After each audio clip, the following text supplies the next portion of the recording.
So I do want to thank South Mountain Partnership for hosting us and meeting us and highlighting the significant opportunities and challenges presented by large issues facing our landscape. To make progress on some of these regional environmental issues, we need to address them collectively and work closely with our partners. That is so important.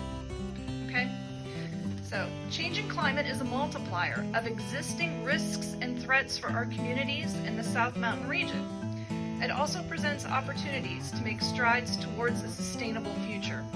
If we are smart and prepare appropriately, we will retain much of what we find important, our economic competitiveness and quality of life for our residents. If communities do not take proactive measures, they are forced to react to the damaging effects of hazardous events, one at a time, repeatedly, rather than working to reduce the threat and anticipate mitigation needs holistically. Working through the economic and social impacts of COVID-19 has provided valuable experience towards revealing the interconnectedness of our systems and the need to build resiliency into our management framework. Cumberland County is invested in climate action planning and leading by example. We are encouraged that communities such as the Borough of Carlisle have joined us in this effort.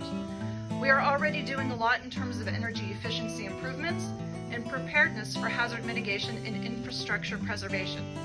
We encourage other communities to evaluate their infrastructure, schools, hospitals, transportation, and electricity networks, and build resiliency so they may recover quickly and profitably. To do this, we must increase our collective literacy in finance, law, insurance, and liability, risk management, and embrace systems thinking and accept the need for adaptation and flexibility. And that we're all here about particularly one issue we care about, and it's climate change. And there are still people out there today who don't think that our climate is changing. I grew up in the 60s and 70s, and I always thought the winters were colder back then. People are telling me, you're nuts. Well, I checked it out statistically, I'm correct. It was colder then. So as we try to address climate change, we need groups like you folks to get involved and to look into this, because whether we like it or not, it is going to affect our way of living. And Katie mentioned to me that we have all these great things in Cumberland County, but what are we doing so that we're planning for a life for our residents, a life for people 20, 30, 40 years from now? What do we want this county to look like? What do we want to have? And